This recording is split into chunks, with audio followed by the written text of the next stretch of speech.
All right, everyone, we'll go ahead and get started. Good afternoon, everybody. Welcome to the North Carolina Museum of Natural Sciences. My name is Chris. I am host for the Lunchtime Discovery series here at the museum. This series is put on every Wednesday at noon here inside the globe of the SCCU Daily Planet Theater by us here at the museum in very close partnership and collaboration with the Department of Environmental Quality's Office of Environmental Education. So many thanks to those folks for bringing our guest speakers in every week and helping us organize this show. And then many thanks to the team here at the museum who make this program available live online. If you're watching online, hello. And for anyone to go back and watch again. We've got a great catalog of programs archived on the site, so you can go back and learn something new all the time, and check in with us after the show if you're interested in more information about that. Today's guest I'm excited to bring on stage because it's somebody who has spent quite a bit of time, or at least a little bit of time, here in the museum in this space helping organize this lecture before she left us to go do amazing and great things with the East Coast Greenway Alliance. Today's guest is the Virginia and North Carolina coordinator for the East Coast Greenway Alliance, Sarah Sanford, and she used to work with the Office of Environmental Education. Just a few months ago did she leave us to go to her new position, and it, from the looks of things, is really enjoying it and having a great time and doing great work. I also want to throw a shout out to the Land Trust Alliance, which is here in the Daily Planet Theater, having meetings here in the museum. Thanks for using our space to share your thoughts and experiences with one another, and for coming down to take in this program. As I understand it, there are some pretty good connections between what's going on with the East Coast Greenway Alliance and the work that some of you folks are doing. So many thanks to all of you for coming down. I hope you enjoy the show. Please put your hands together and welcome to the stage, Sarah Sanford.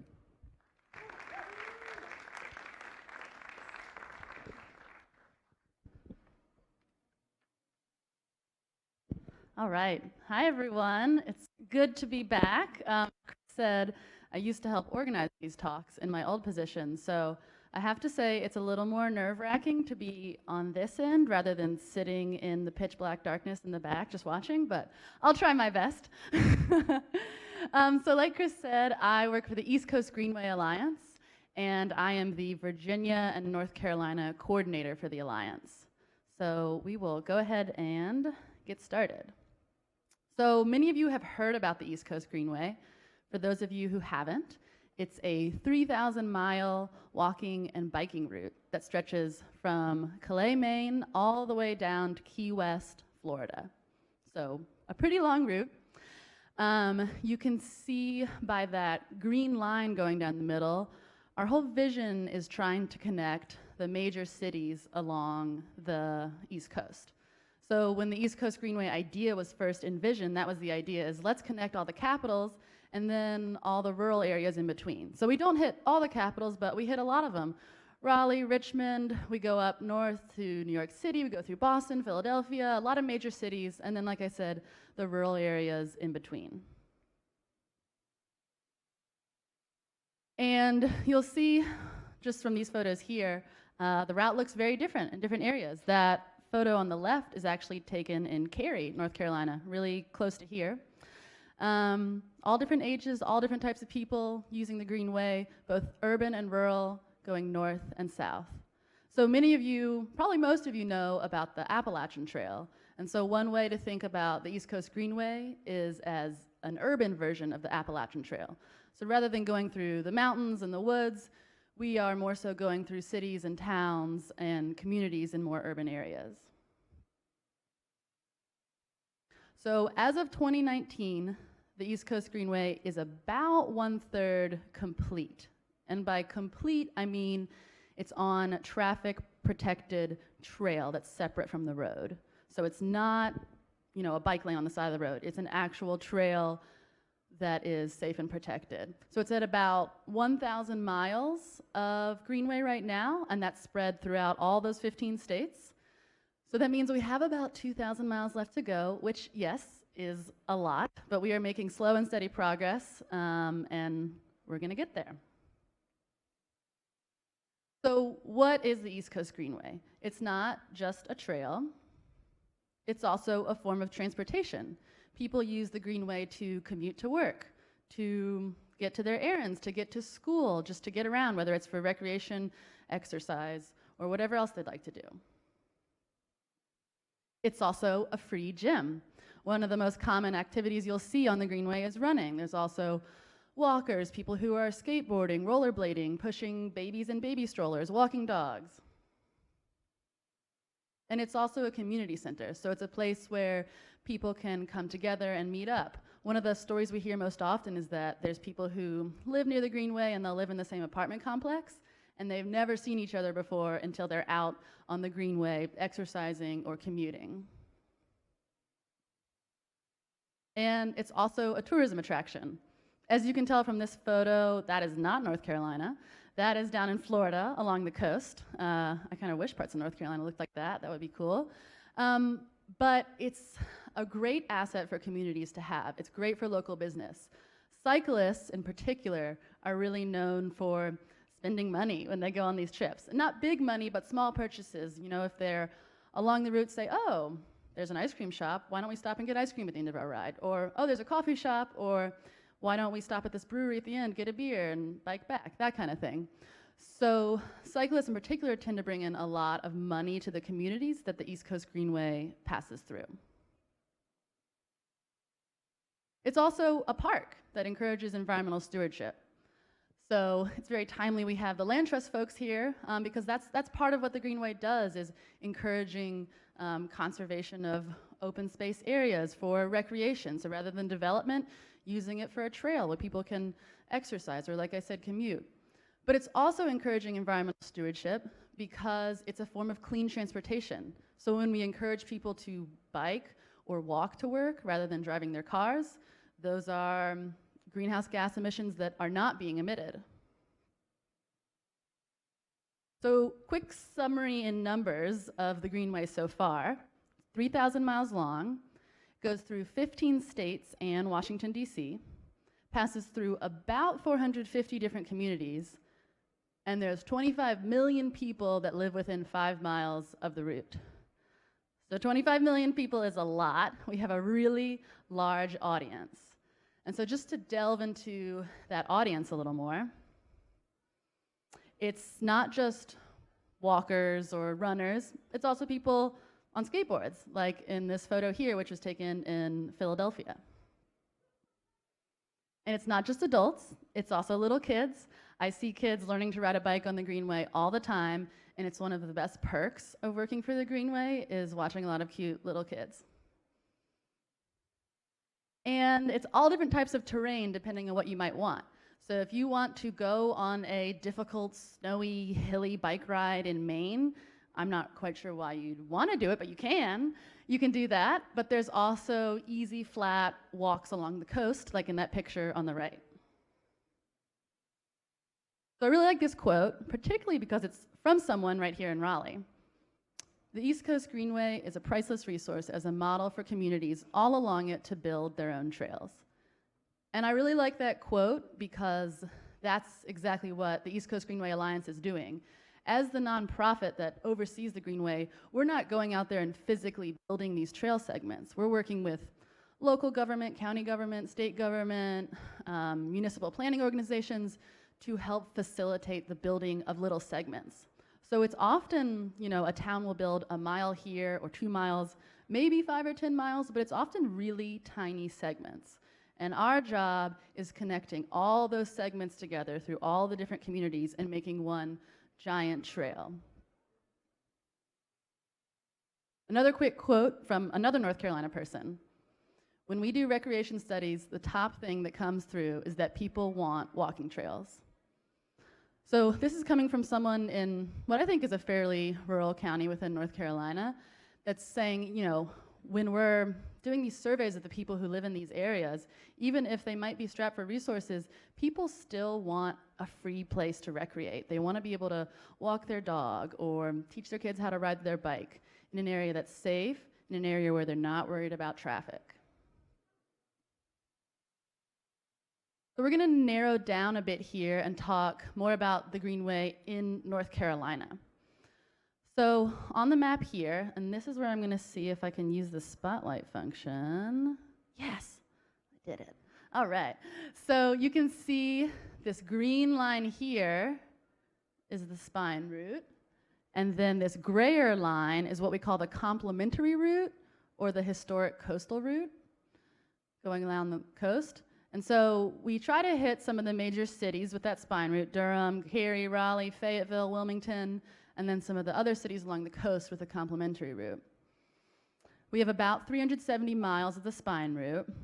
And you can see by the dotted line versus the solid line, we do have a lot of work to do. It's segments, it's like I said, small segments here and there. We still have a lot left to build. But probably the coolest part about that map is that the most connected segment, the most complete part of the Greenway is in the triangle, specifically Durham, Cary, Raleigh, and then kind of going southeast towards Clayton. And so the triangle region is the most complete metro area along the East Coast Greenway. So for the entire East Coast Greenway up and down the East Coast, we right here in the triangle have what I think is the best part. So there are teeny little bits here and there that are still on road. So it might be, half a mile where you have to get on road, but it's 97% Greenway going from Durham down east of Raleigh. So some of the segments you can see there, starting up with Durham, the Ellerby Creek Trail, going through downtown Durham. Going south, you hit the American Tobacco Trail, all the way down to Cary, where you connect over to the White Oak Creek Greenway, the Black Creek Greenway, and then heading into downtown Raleigh. Well, before downtown Raleigh, you hit Umstead State Park, which is an awesome section. The Reedy Creek Trail, go through the North Carolina Museum of Art, downtown, then you're getting onto the Walnut Creek Greenway, Little Rock Trail, and then heading southeast out of Raleigh, you pick up the Neuse River Trail, which takes you basically all the way down to Clayton. So altogether, that mileage is about 70 miles. So yes, it is a lot shorter if you were to drive from Durham to Clayton, but it's more fun to take the Greenway. So just a few quick photo highlights of some of the areas that I mentioned. We have the American Tobacco Trail, which starts right in downtown Durham at the American Tobacco campus. The White Oak Creek Greenway in Cary, which goes over some really amazing wetland ecosystems, as you can see in this picture. We go right through Bond Park in Cary, a great place for kids. We go through Umstead State Park, and that's part where the Greenway is not paved, so you get some of that natural surface, a little more gravelly section. And of course, the North Carolina Museum of Art, with some great views of the sculptures. I think this is probably one of the best ways to see the art museum. And this part I wanted to show, it's probably a little blurry because it's a screenshot I took out of a video, but these are horseback riders along the American Tobacco Trail. So just to prove to you that the Greenway is not just cyclists and runners and walkers, there are horseback riders along a lot of sections of the Greenway. And so this was south of Durham going into Cary along the natural surface section of the American Tobacco Trail. Just 2 weeks ago, just some folks out riding horses, which is not something you expect to see in such an urbanized area, but I think it's really cool to see that. And the best part about all of these Greenway segments is that they're all connected to major transportation hubs. So whether that's the Go Triangle bus system or the Amtrak train. So this is actually a photo of my boss's wife. Her name is Jenna, and she is getting her bike off the Amtrak train. So my boss and his wife did a ride a couple weeks ago. They biked from their house in Durham all the way down the American Tobacco Trail, over into Cary, down into Raleigh. Along the way, they stopped and got ice cream, got a coffee, stopped at the pit in downtown Raleigh and got barbecue. I'm telling you, cyclists spend money. And then they ended at the train station in downtown Raleigh, so really not that far from where we are right now, and picked up the Amtrak train. And the cool part about the Amtrak is that you can make a bike reservation. So if you get your ticket, you can click, I'm bringing a bike, and they have a special spot for your bike. And took the train back to downtown Durham, got their bikes off the train, and then biked home. So that was a whole trip from Durham to Raleigh and back without using a car at all, and something that's pretty easy and fairly affordable to do. So if you want to get on the Greenway, wherever you are, we have a cool tool for that. You can go to map.greenway.org. And the easiest way to use it is just by typing in wherever you are and seeing how close you are to the Greenway. So I chose NC State University because it's close to here. Just typed in NCSU, and then it shows you, okay, here's where the Greenway goes, and here's how close you are. So you can see that bright green line running through the middle. That's the East Coast Greenway route, right as it goes through campus. Or if you want to actually do a trip, you can use the tool as a trip planner. So for this one, I mapped Durham to Clayton. And keep in mind, that's the map we saw earlier of the route from Durham to Clayton. It's almost completely Greenway, 97% Greenway. Granted, this is a 70-mile trip. I'm probably not going to actually do this on a bike. I might have to do it over the course of 2 days, but I'll get there one day. And when you type this into the trip planner, it's going to show you your mileage, your elevation gain, and then we have little links that if you were to click on those links, they'd give you what's called a cue sheet. So basically directions that say turn here, turn there, this amount of distance, very incremental small directions that you can print out and use for your trip. I'm not saying you should do a 70-mile trip, but you can do like 10 miles, 20 miles, something like that. This is a good tool for that. So I've told you, basically where the Greenway is, what it is, but now I want to talk about why does it matter? Why do we want the Greenway in our community, and why should we pay for it? That's a question I get a lot. So a few years ago, we had an impact report done for the East Coast Greenway in the Triangle region. And keep in mind, this is just the Triangle, not North Carolina as a whole. We had some consultants do it. The company's called Alta, and they're design and planning consultants. And basically, they're looking at the economic impact, the health impact, the environmental impact of having the East Coast Greenway here in the Triangle. So they did a lot of number crunching, and if you have specific questions about that number crunching, I am not the person to answer those. I'm not a data analyst, but the consultants have it in their methodology. So one of the first things they looked at was health and environmental benefits. So how does having the Greenway in the Triangle impact health of people in the Triangle? And they found that people are biking and walking a lot. So over 11 million miles biked per year, over 7 million miles walked per year in the Triangle. So this is people who might have a daily exercise routine, or might just be one-time visitors, or are using it to commute to work. So it adds up to over 3 million hours of physical activity, which is a lot, and that's great. But the numbers that are really important is the money part. So what it's resulting in is over $1 million in annual healthcare cost savings. So because people are getting this good, healthy outdoors exercise, it's helping to combat things like coronary heart disease, diabetes, that kind of thing. And then in terms of the environmental impact, the consultants calculated, and keep in mind they're extrapolating, they calculated over 1 million pounds in annual reduction of CO2 emissions. So basically, because people are biking and walking to get places rather than using their cars, again, that's CO2 that's not being emitted.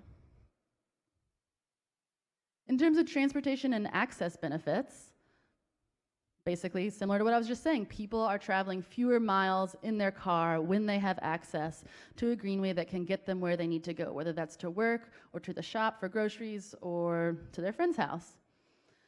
So basically, the results we see here is a big annual reduction in household vehicle costs, in collision-related costs, and in congestion-related costs. And last but not least, economic benefits. So the trail has to be built, and a lot of the Greenway through the Triangle actually is unfairly new in terms of construction. The American Tobacco Trail is a little older, but a lot of parts of the White Oak Creek Greenway going through Cary, for example, are pretty new. So in terms of building the Greenway, you don't just have to have the construction workers, you have to have a design consultant, a planner, an engineer, all those folks. And so for the overall building of the East Coast Greenway through the Triangle, about 800 short-term jobs were created to help build the trail. So obviously, the next thing I would talk about, which I mentioned before, is In terms of economic benefits, the trail is encouraging user spending. People want to, match up with their ride with a stop to get ice cream or coffee or beer or whatever, some type of treat while you're out exercising. And so it's really benefiting local businesses. And then the last thing on this slide is something we were interested to see, which is that houses along the Greenway tended to have an increase in their property value. So about 4% average property value increase for houses that are right there along the Greenway. Because, like I said, people want a safe place to exercise and to commute. So I'll stop boring you with the numbers. I promise that's the last of the numbers. But what does this all add up to? Basically, these economic benefits, health, transportation, all of that means an improvement in the quality of life. Makes people happier to have these things in their community that they can use. So moving on to, and I didn't want to use this picture, but then someone on my team at work was like, you need to have a picture of yourself in there, so here that is. The East Coast Greenway Alliance. I've kind of told you about the Greenway as a route that you can travel, but I think it's also important to talk about what we do, what our organization does, because we do get that question a lot. So the East Coast Greenway Alliance is a nonprofit, and our headquarters is very close to here in Durham. We are actually right along the American Tobacco Trail. So if you're ever on the American Tobacco Trail, you should stop at mile marker 5.57 and get off at the sidewalk, and there's a little shopping center there called Sutton Station, and that's where our office is. It's very close to the South Point Mall. And we're a pretty small nonprofit. We only have about 15 staff members overall, and that's up and down the East Coast Greenway. So there's about 7 of us here in Durham, and the rest work remotely up and down the East Coast. So pretty small group of people. So what do we do? A big part of what we do is signage.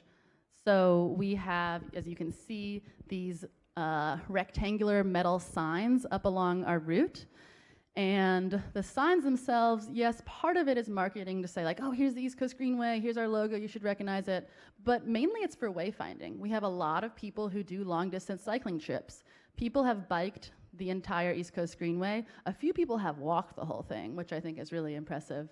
And they need these signs to make sure that they are going the right way as they're going. So this one, for example, is again in Cary. I think this was near the White Oak Creek Greenway. We were doing some signage a few months ago. We also work with local and county and state government a lot. So this photo is from Greenville, North Carolina. The guy in the gray shirt is a Parks and Rec staff member. And then the man in the suit is the mayor of Greenville, PJ Connolly. He and I were doing some signage along the South Tar River in Greenville, basically, again, to help get the idea of the East Coast Greenway out there, but also in preparation for an event. So they had over, I think, a little over 1,000 cyclists coming through for this big event called Cycle North Carolina. And that's a great opportunity for us to say, hey, did you know the route you're on is the East Coast Greenway? And then people get the idea in their head, they plan trips on the Greenway, et cetera, et cetera.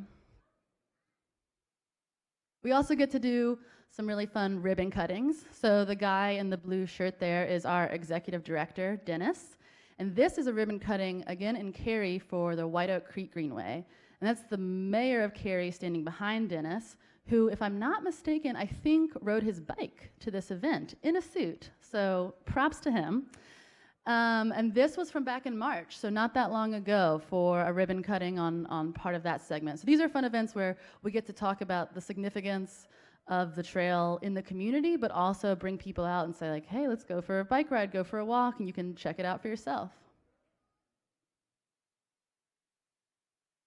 Another big part of what we do as the East Coast Greenway Alliance is building partnerships and bringing people with greenways and trails expertise together. So this is from one of our regional summits. I think this one was from New England a few years ago. But we do these regional summits. They're called Greenways and Trails Summits, where we bring together all these people who, in some way, work with greenways and trails. And it's often not the people you'd think. It's not always just planners and engineers and trail peoples. A lot of time, it's people who work in public health, people who work in land conservation, bringing all these people together to say, how can we get these greenways built in a way that benefits people and the environment and the economy? So speaking of our summits, We have our Southeast Summit coming up in April. It's a little far from here. It is in Jacksonville, Florida, but it's a ways off. It also aligns with spring break for some folks. So if you are interested in greenways and trails, you should consider attending our summit. It's going to be a lot of fun. We always do mobile workshops where we take people on walks and bike rides around the city and check out some local greenways. And last but not least, a huge part of what we do is work with volunteers, because as you can imagine, for a 3,000-mile route with 15 staff members, if you do the math, you can probably tell there's no way we can do all that work ourselves. So we work with a lot of volunteers in every different segment of the Greenway to do trail maintenance, to help put up signs, to do outreach, education, get the word out, talk to people, sometimes to help us, police the trail in some way. And so we are always looking for volunteers, always need help with that.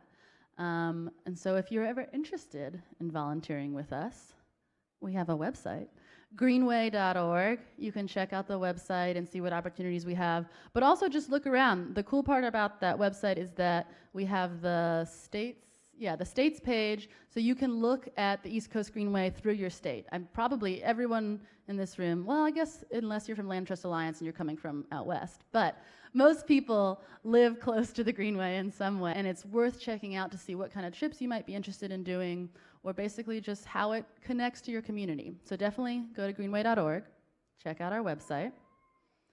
And with that, I'm going to wrap it up a little bit early, just because I want to leave a lot of time for questions. So if anyone has questions, I think Chris will have the mic. Is that right? Okay. That's right. Let's give Sarah a round of applause first. All right. So if you do have a question, wave at me. Let me know. If you're on any of the 3 floors, you can ask questions. If you're up on the balconies, you'll have to yell at me if you have a question, and then we'll use the microphones to repeat and make sure everyone can hear. And if somebody wants to get us started, wave at me, and I'll pass the microphone around for as many questions as we have. Hey, Sarah, has anybody biked the entire Greenway yet? Yes, we have a list of a few special people who have done it. One of them is my coworker. Her name is Lisa Watts. She asked our boss, Dennis, can I take 2 months off and keep my health insurance and bike the whole Greenway? And he said, yeah, I don't think we can keep your salary for that entire 2 months, but we can keep your health insurance and you can do it. So she did the whole thing with a friend of hers. And there was a young man who recently completed it. A lot of people do it with a type of a theme. So people have done it kind of a raising awareness type walk, or addiction, for example. Someone did it recently. He was called the Traveling Brewski. And so he biked from Florida to Maine, stopping at several different breweries every day to try different beers. I'm not sure how he did it, but we met up with him, and he was sober, and he did the whole thing. And so a lot of people have done it. Maybe at this point, 15 to 20-ish people have biked the whole thing, and I'd say only 4-ish have walked the entire thing.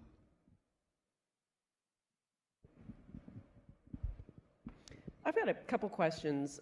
First, can you elaborate a little more on the differentiation between the East Coast Greenway and like the local greenways? Because, I mean, you talked about the American Tobacco Trail and others, and when I saw this presentation, I thought it was going to be a new, different greenway. And, when you talk about the Tobacco Trail, I think of it as the American Tobacco Trail, not the East Coast Greenway. So can you make that distinction? Yeah, that's a great question. So the East Coast Greenway is made up of tons of tiny segments of other greenways. So like I said before, our job is kind of connecting local greenways. So the process we go through is when a community has built a trail or wants to build a trail, we work with them to say, hey, this is along our route. We're trying to connect this city to that city. Can we make this part of the longer East Coast Greenway? And so usually we work with a city to help get the trail designated as East Coast Greenway. So that usually involves the city council or the mayor, board of supervisors saying, okay, yes, we see how this benefits our community to be part of this longer distance traveling route. They kind of sign on to it. They have to meet certain specifications, and then we make it part of the longer trail. And we are very specific in how we do that. So for example, our whole idea is that the East Coast Greenway should be accessible to all different types of users. So not just intense cyclists who want to bike 200 miles, but people who just want to walk, or someone in a wheelchair, or someone who wants to rollerblade or skateboard. And so we don't do segments that are more like the Appalachian Trail, for example. If it's in the woods and you couldn't have wheels on it, essentially, we would not designate that. So that's why most of it's paved or really firm natural surface. And so a lot of that involves us going out and inspecting the trail and saying, will this work? Is it wide enough that someone in a wheelchair could use it, for example? And so that's kind of how we designate it and make it part of the longer East Coast Greenway. And just to give a little bit more background on where this idea came from, the East Coast Greenway Alliance was formed in the early 1990s by a group of cyclists who basically said, we want to be able to bike, from Boston to Maine or from Philly to Richmond without being terrified of getting hit by cars. And so they said, let's make this happen. Let's make these safe, protected greenways, not just for cyclists, but also for local people who just want to go walk a mile each day and don't want to walk on the side of the road. And so that's kind of where the idea came from, is separating it from the road, because that's really not a safe place for people who are not in vehicles. Thanks. That makes a lot of sense. My other question, you had alluded to the Appalachian Trail earlier, and just again now. So the Appalachian Trail is federal land, right? So is this just a conglomeration of private land, or private and like nonprofit type, or what? That is such a good question. Land acquisition. And I think all the land trust folks in here can speak to how difficult land acquisition is. So it's a big mixture, although it's really not as much private as you would think. It's way more public right-of-way. So for example, we work with NC Department of Transportation, Virginia Department of Transportation on these public right-of-way segments. So a lot of these trails, already existed, and they were maintained by DOT or owned by DOT, and then we form an agreement with them and make it part of our route. So because we're not really out in the mountains and in way more rural areas, we have majority public right-of-way, and there's some areas where it is private, and we have to work out an agreement with the landowner and draw up a memorandum, an MOU, get it all figured out. But it's actually slightly easier than you would think, because we just don't go through that much private land.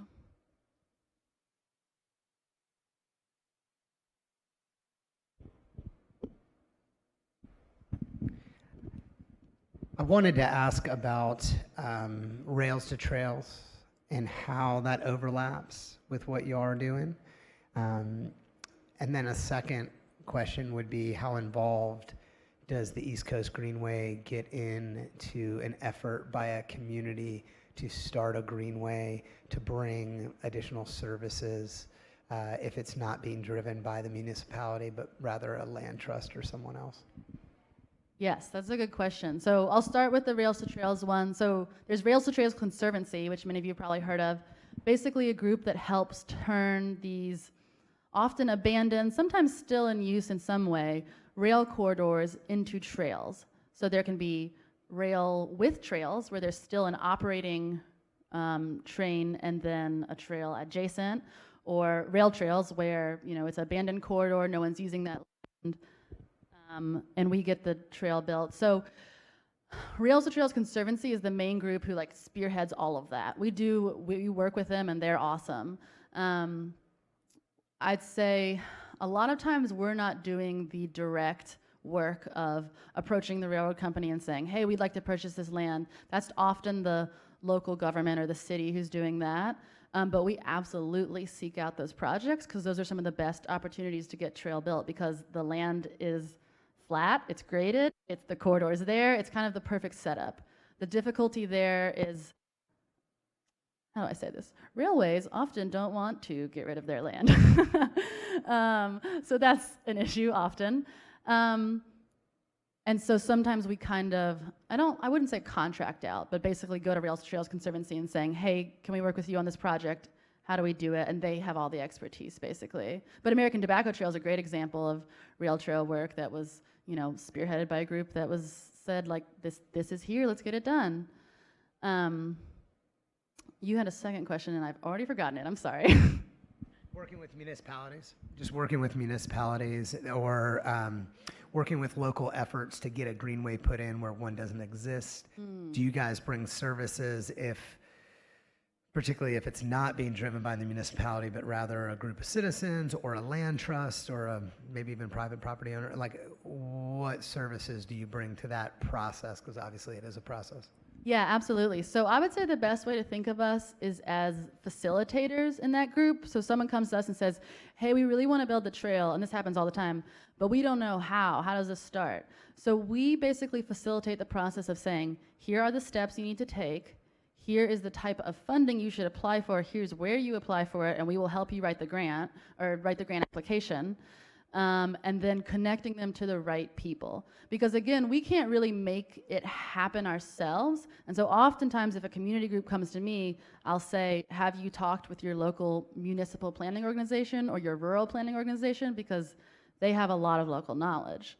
So it's kind of pairing them up, and then if they decide, okay, let's go forward with this, then we help them pick out, this is the right type of grant funding. We try to, in some way at least, help them write the grant application, try to get it to score high enough that they'll get that funding, and kind of go through the process. There are a lot of steps in there that can kind of stop the process. So for example, if a community group wants it, but the city council doesn't, that's tough. That's tough to get through. And so again, a lot of it comes back to facilitation and kind of bringing the resources to the community and saying, well, here's the data we have. So for example, that's why a big reason we did that impact report for the Triangle region was to say, let's put a number on all these benefits so that when we go to these city council presentations and when we meet with the mayor or we meet with board of supervisors, we can say, look, here's the economic benefits and here's how it'll help you. And oftentimes that is really helpful working with these groups. And the rural planning organizations, the municipal planning organizations, they are often totally on board. It's more so just they often don't have the funding. So again, our role is to say, let's find you funding elsewhere and see what we can get funneled into this community. I'm going to check the balconies. Others from up top, wave down if you've got a question. Others down here, wave at me if you think of something. Is funding the biggest challenge to this work? For example, who funds the East Coast Greenway Alliance? Yeah. Funding is a huge challenge, but I feel like everyone who has a job can say that. Funding is our biggest challenge. I would say yes, absolutely, it's one of the biggest challenges. So one of the things we work on in North Carolina that is maybe our biggest challenge is a lot of our funding has to come from Department of Transportation. So not, just to clarify, not the Alliance's funding, like that's not paying our salaries, but the funding to get trail built comes from these bicycle and pedestrian planning grants, for example. And sometimes the money just isn't there, or these projects aren't scoring high enough to get the money. You have to be able to write a really good grant proposal, and sometimes even when you do, you don't get the money and you have no idea why. So that is definitely an issue. We get funding from also federal sources. So many people have heard of the US Department of Transportation's BUILD program. It stands for something, but I just call it BUILD. It's too long of an acronym. But that's another one where you can write a proposal for a bike lane, a greenway, that kind of thing. But it really depends on who has political power, who is pulling the strings on the funding that year, who else applies. And so in some ways, it sometimes does feel like a mystery. And I think anyone who works for a nonprofit can probably agree that sometimes how to get funding feels like a mystery.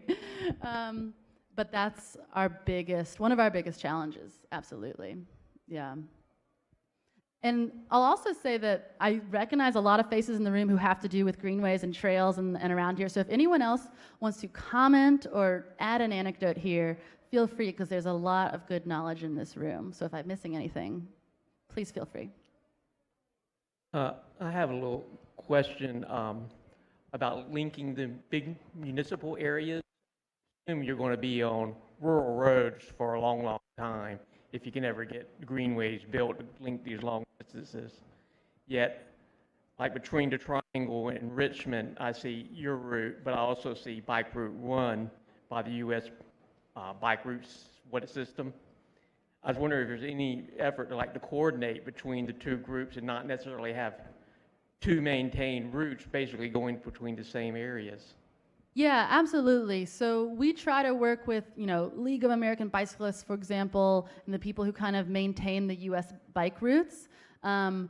So for example, through Virginia, a lot of our route is matched up with Bike Route 1. And so we'll do our signage in coordination with them, for example. So a lot of these bike routes have been here for a few decades, so longer than sometimes longer than the East Coast Greenway has been around. So we try to work with them to match up as much as possible so that we can combine our powers combined, basically, to advocate together, because we don't want to be doing the same work in separate corners as much as we can. So we do work with them, and in the rural areas in particular, that's where it's so tough, is because we don't want to tell people, yeah, you should bike from, North Durham up into Richmond, because you're going through a lot of rural areas where it might not be safe for someone who's not very familiar with cycling to be riding a bike. And so we're, hesitant to do that. So a lot of our advocacy work is safety advocacy. And so that's where having these partnerships with these League of American Bicyclists and organizations like that, for example, is great, because they've been doing that advocacy work for a long time, and we can kind of just jump on that wagon and say, well, not only is this US Bike Route 1, this is also the East Coast Greenway Alliance, and here's all our supporters, and we want, to sign on to this. So we try to do that as much as possible, yeah.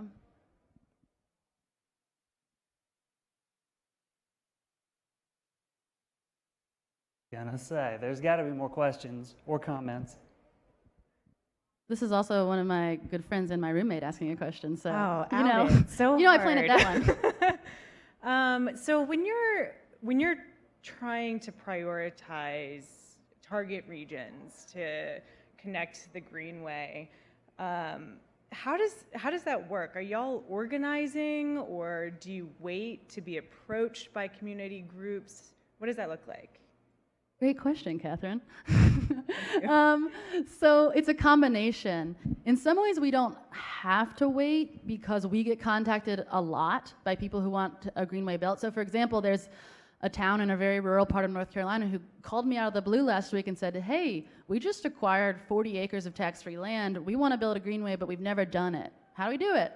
And so that's kind of where my process of acting as a facilitator comes in, saying, okay, here's the steps, here's where the funding is.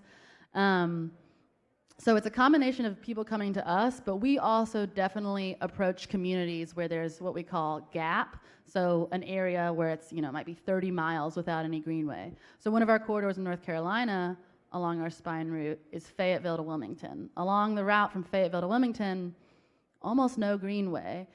And so we want to get at least a few segments in there. So we are working with the rural planning organizations to say, hey, what type of grant proposals can we drum up to get a multi-use path built here? Even if it's just 2 miles, what can we do? And kind of working with those people and saying, oftentimes these folks have so much work on their plates, they're not thinking, oh, let me add some more work and do another grant proposal. That's where we come in and say, can we write this for you? You sign on to it, and we'll try to do it in conjunction. So definitely a combination of people coming to us and us coming to the people. What about your job with East Coast Greenway? How much of the Greenway are you in charge of between Virginia and North Carolina? Is it common for state coordinators to have small, large chunks? What's your day-to-day look like? I'm in charge of all of it, all of the route through Virginia and North Carolina. I wanted to add up the numbers before this presentation, but it's something upper hundreds, like 700, 800, something like that. So we have regional coordinators. Almost everyone except for the Florida person is in charge of multiple states. But up in the Northeast, the states are a lot shorter. So if they're in charge of 2 states, it's a lot less mileage. Virginia and North Carolina are both really long states, which I've been noticing on my drives. And so I think I have the most distance. But in terms of day-to-day, it is different every single day. So I am in the office doing office work a fair amount of time, so writing letters of support, helping with grant proposals, fielding phone calls, organizing meetings. But I also get to be out in the field a lot, which I love, which means I'm out, like I showed in that one photo, of maintaining signage, posting new signage. One of my favorite things is doing walking or biking meetings. So that's something I did recently. Is I met up with an economic development director out from Eastern North Carolina and said, hey, let me take you for a ride. And it was this beautiful sunny day. It was like I had planned it. Beautiful sunny day. We went for a bike ride, and he was like, so what kind of, I mean, how's that going to help the economy? And so I was able to, while we were on a bike ride, getting our endorphins up, kind of tell him, these are the economic benefits you usually see, these are the economic drivers, this is kind of how it works. And so a lot of it's that advocacy work, that kind of convincing people work. I go to a lot of city council and board of supervisors meetings. Not quite as enjoyable, but making public comments is very important, so I do a lot of that. So really hugely variable, but I love that because I am never bored in this job, never bored.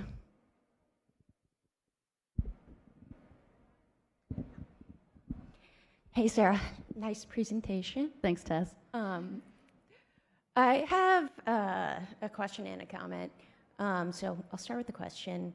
So when you guys are trying to decide where the Greenway should go, would you say there are a lot of discussions about optimizing the location based on population access? Like, do you try to go where the population is saturated, or would you say the constraints on your ability to build on certain land is the number one thing? Like, that decides where the Greenway goes?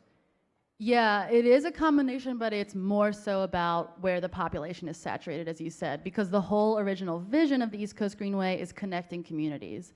And so as much as we want the Greenway to go through, you know, wooded areas where there's no development and it's beautiful and pristine, we want people to be able to access it. And so if it's way out in the middle of the woods, that's a whole different type of trail. We want it to be something people can commute on or get to the grocery store on. So we absolutely look at you know, population maps when we're doing trail planning. Yeah. Cool.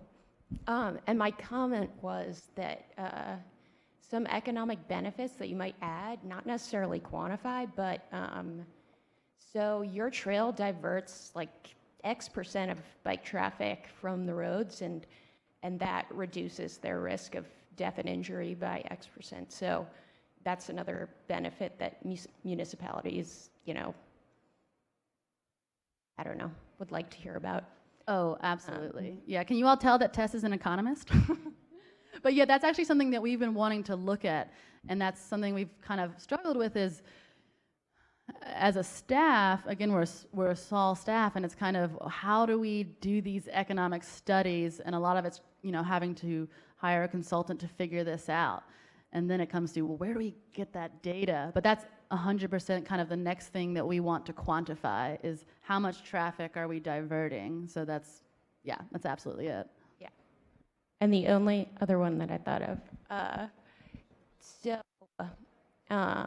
property values go up in, you know, whatever distance from the trail because there's this amenity. And so in terms of real estate taxes and stuff like that, that's another thing that municipalities like.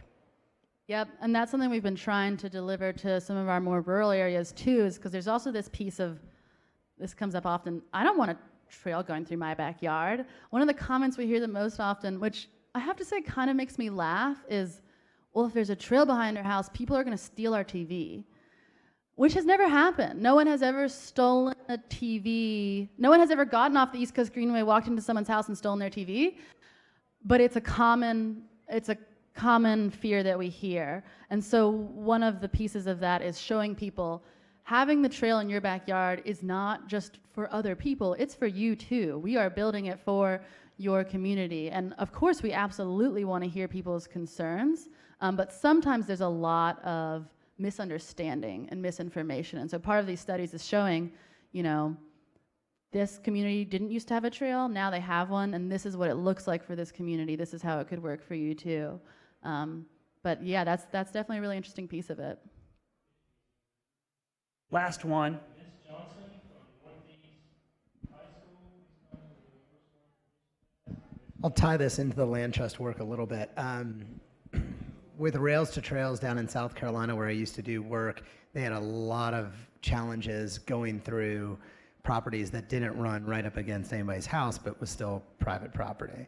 So as someone who's grown up in the South and all too familiar with the opinions of private property rights, could you speak to whether this group, your group, has seen a difference between the Northeast, maybe the Mid-Atlantic, the South, as far as impediments to trail progress due to maybe differing outlooks on sort of private property rights? Absolutely.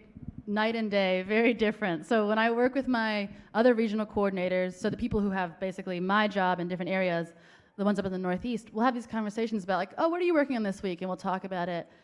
And I'm just like, where are you? Like, what is happening? It's so wildly different.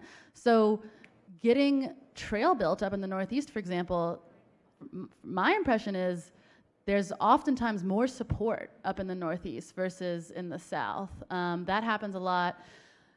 To your comment about the private landowners, there's definitely a difference, South versus Mid-Atlantic versus Northeast. In the South, part of it is the parcels are such different sizes. People are owning 40, 50, 100 acres of land, whereas in the Northeast, it's often an issue of, okay, this person has 2 acres, so, you know, can we get 1/2 of that 1 acre? That's a totally different game than saying, okay, the trail's gonna go through 30 acres down here, and someone's like, no, no, I'm not gonna do that. So the size of the parcels is a huge issue. And I would also say kind of my comment before about, you know, people are gonna steal my TV. There are, I think, more examples of long-standing, really successful trails, often in the Northeast, whereas the South has plenty of great examples and plenty of ones that I love, but sometimes it takes people having seen one in their community before to say, okay, I'll build another. And so sometimes, especially in these parts of rural North Carolina where I work, when they don't have any greenways, I kind of understand that fear of, we've never had a greenway, like we've been doing fine without it, kind of that I don't want this new thing that might bring people into my backyard. And so I think some of my other coworkers are able to sometimes point to these examples and say, well, this has been here for 30 years and it's doing great. And where I am, sometimes I think it can be harder to say that. And granted, it's completely different by region. So my coworker who's in Florida has actually, I think it's the state with the most pedestrian deaths per state. It can be really dangerous for pedestrians and cyclists. And so a lot of their work is actually even harder because people say, well, look at these stats. You know, people are getting hurt and killed all the time. So I hesitate because I don't want to stereotype. You know, it's important to not say like the South is like this and the North is like this, but it absolutely is an issue. And I worked in the land conservation world briefly before, and I have found that I think there's a very different culture around land acquisition in the South versus the North, so similar to probably what you've seen, yeah. Let's give Sarah one more round of applause. Thank you very much. And hey, thanks to all of you for coming out for the program this afternoon. I hope that you enjoyed it. We'll be back here in the Daily Planet Theater next Wednesday at noon. We've got a guest from the NOAA National Marine Sanctuary Program. She's going to be talking about the USS Monitor, the Civil War ironclad, and the Marine Sanctuary around it. So come back and see us again noon or tune in online, and have a great week, everybody. Goodbye.